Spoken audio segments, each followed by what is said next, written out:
When the first cycle's final, God and his lords of heaven and earth had lost their heavenly dominion, the swift messengers, who constantly plied through the atmospherian and etherian worlds, bore the report to Jehovah's kingdoms in Etheria.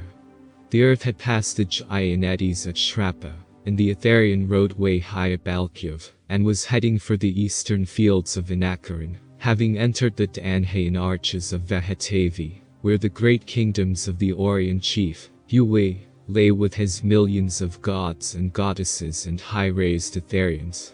Into Yue's presence, the swift messengers came, fresh from the heavens of the earth, with their pitiful tales of woe that had befallen its inhabitants. Orient chief, Yue said, I see the red star, the earth, O Jehovah. I have heard the tale of horror. What shall be done, O Father? Then Jehovah spoke, saying, Call your tributary chief, Oahspe. Let him hear the will of Jehovah. Then, Orient chief, Yue sent for Oahspe, who had dominion over the fields of Inakarin and Etheria, through which the roadway lay where the earth was to travel for 3,000 years. And when, tributary chief, Oahspe came before the holy council of Yue's million gods and goddesses, the all-light fell upon the throne like a sun, and the voice of the Creator spoke in the midst of the light, saying, Orient chief, Yue, my son. And Yue answered, Here I am, your servant, O Jehovah. Jehovah said, Behold the red star, the earth. She enters the fields of Inakarin. She is dripping wet and cold in the Gianettis. Her first cycle's final, God and lords are powerless in the spell of darkness. Send your son, Oahspe, to deliver the earth and her heavens. For behold, I will bring them to his door.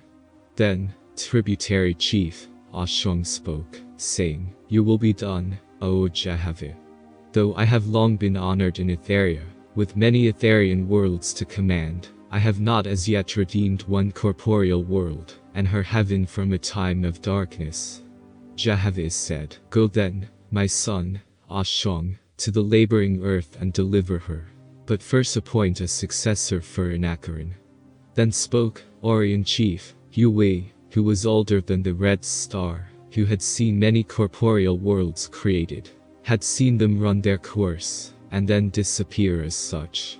He said to tributary chief, Oahspe, Send to both Wan and Hevigid, in Etheria, and get the history of the earth and her heaven, and also obtain an account of her harvests of brides and bridegrooms to Jehovah. And you, Oahspe, shall call from my realms as many million Etherian angels as your labor may require, and with them proceed to the earth. There you shall establish a line of swift messengers between this place and yours, and, by the power of Jehovah, I, Yue, will answer your prayers in whatever you may need. Then, tributary chief, Oahspe went back to Inakarin, his Etherian kingdom, and in the presence of his holy council, made known Jehovah's will and his.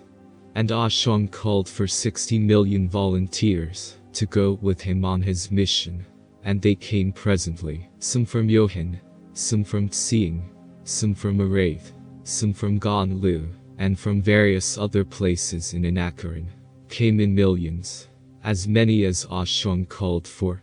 So, tributary chief, Oahspe raised up a successor to Jehovah's throne in Inakarin, and he was installed and crowned according to the discipline of the Etherian heavens. And, God, Oahspe sent swift messengers into the former roadway of the earth to obtain its history, its harvests of brides and bridegrooms. Then, God, Oahspe and his 60 million volunteers gazed toward the red star, and watched her as she coursed along in the arches of Vehetavi. Thus, God, Oahspe, well skilled in the course and behavior of worlds, gathered together his millions of angels, trained in arduous enterprise and furtherance of Jehovah's will. Quickly they framed and equipped an Orient Portogon, and illuminated it with firelights and bolts.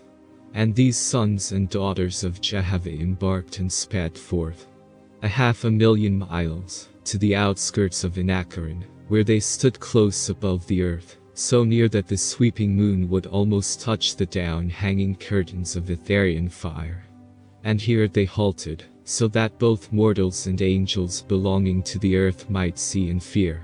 For Jehovah made man, so that by unusual sights he would become weak and trembling, so as to change him to new purposes.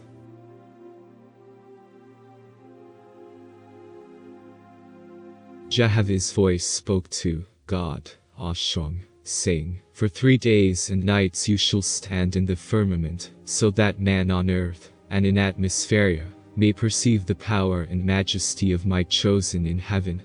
God, Oahspe said, "On the 4th day, O Jehovah, I will cross Chinvid, the border, the bridge, between atmosphere, which is to say, earth's vortex, and Etheria. On the 5th, descend toward the earth. Bring me, O Father, your messengers from the lower heaven. I will converse with them." Jehovah sent the angels of the earth and lower heaven up to God, Oahspe. Disheartened they came, to know Jehovah's will. Oahspe said to them, "The Father's hosts have come from their high estate and glorious ease, to redeem these fallen heavens and man on the earth. It is our labor to come in love to the helpless, and teach them how to sing in Jehovah's praise."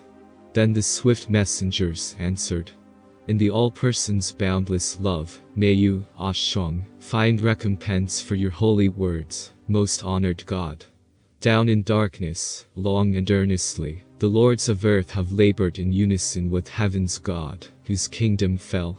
Alas, our God, who ministered over the lower heaven, is crushed and humiliated. The enemies of high heaven, exulting in their spoil of Jehovah's kingdom and his name, mock us, saying, 'Where is Jehovah now? Where the higher light? O faithous and an all-person boundless.' But now, God Oahspe, your high-shining sun, your ship of Etherian fire, makes the sons and daughters of the earth and her heaven look up, fear and tremble. And when your light appeared we made all haste in hope of succor, in hope of help. Our souls are more than filled with thankfulness, and in Jehovah's name, we will go back and employ 1,000,000 trumpeters to proclaim around the earth and heaven, Jehovah has come." After due salutation the swift messengers departed, and God, Oahspe, made all things ready for his descent at the proper time.